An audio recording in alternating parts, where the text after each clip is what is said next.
اگر یہ 3 دن میں واپس نہ آیا تو آپ کو پھانسی دی جائے گی.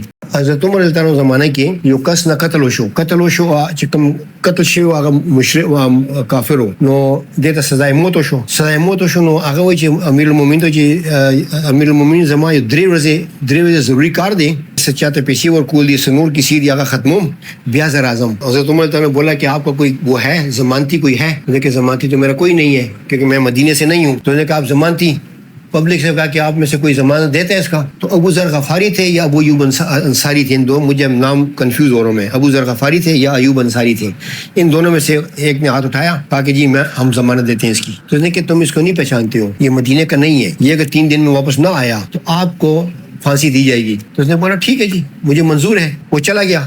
اب حضرت عمر رضی اللہ عنہ اگر چاہتے تو وہ کسی پولیس والے کو اپنے اس وقت کا جو رواج ہوگا ساتھ بھیج سکتے تھے, اہلکار کو بھیج سکتے, جاؤ اس کے ساتھ 3 دن کا یہ کام کرتا ہے, کام کر کے اس کو واپس لاؤ کہ پھانسی دینی ہے, کر سکتے تھے لیکن نہیں کیا.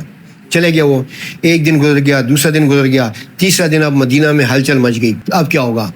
حضرت عمر رضی اللہ عنہ خود بھی گھبرا گئے کیونکہ ابو ذر غفاری تھے یا ابو انصاری تھے, مجھے نام مس کر رہا ہوں, کہ بڑے پیارے تھے, دوست تھے, کہ اب ان کا مسئلہ خراب ہوگا. عصر مغرب کی نماز کے وقت تھا, عصر کی نماز ہو گئی, اس کے بعد ٹینشن بڑھ گئی. عصر کی نماز مغرب سے پہلے کچھ دیر پہلے دیکھا تو وہ بندہ واپس آ گیا, آیا امیر المومنین میں حاضر ہوں, مجھے پھانسی دیں. عدالت لگ گئی. تو حضرت عمر نے پوچھا کہ تم واپس کیوں آئے ہو؟ تمہیں تو پتہ ہے, تمہارا پتہ ہمارے پاس نہیں تھا, کچھ بھی نہیں تھا, اور تمہیں اپنے پھانسی کے لیے کیسے آئے ہو, تمہیں کس نے مجبور کیا؟ تو اس نے بڑا پیارا جواب دیا. اس نے کہا کہ امیر المومنین میں نہیں چاہتا کہ تاریخ میں یہ بات لکھی جائے کہ ایک مسلمان وعدہ کر کے بھاگ گیا. تو ایوب انصاری یا ابو ذر غفاری سے کھڑا کیا, انہوں نے پوچھا کہ تم نے اس کی ضمانت کیوں دی جب تمہیں پتہ تھا کہ یہ بندہ مدینے کا نہیں ہے اور یہ واپس نہیں آئے گا اور آپ کو پھانسی دینی پڑے گی؟ تو انہوں نے کہا یا امیر المومنین میں یہ نہیں چاہتا کہ تاریخ میں یہ بات لکھی جائے کہ کسی مسلمان پہ مشکل وقت آیا اور دوسرے مسلمان نے اس کی مدد نہیں کی. جب اس نے یہ کہا نا